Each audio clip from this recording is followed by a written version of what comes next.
يعني نزا و پارانەوەمان زۆر بەش خوای گەورە لێمان عەفومان کاتن ئەو عەزەمان لێ قبوڵ کات.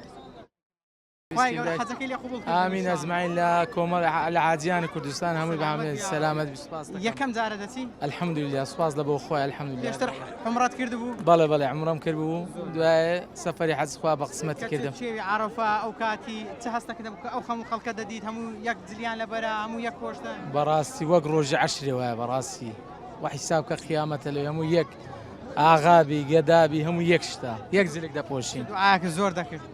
وڵی زیاتر لە بۆوانەی نەخۆش سەرەتانیانەیە خوای گەورە شفایان بداوانی خەسخانەی نانەکەلی و خەسخانەیەوە زیاتر خەڵک دوعامان لە بۆوان دەکرێوانی منداڵیانە خوا منداڵیان داتێ. لە چەند دەرگیریای؟ وڵا لە عەرەفەی زۆر چکە خوای گەورە لەوێ دادەبەزی لە بۆ تەبەقەی ئاخیری لەوێ خەڵک زۆر بەڕاستی یعنی نزا و پارانەوەمان زۆر بەش خوای گەورە لێمان عەفومان کاتن ئەو عەزەمان لێ قبوڵ کات. کە مەڵاوی لە پێغەمبەر کرد. ساتش زۆر خۆش بەڕاستی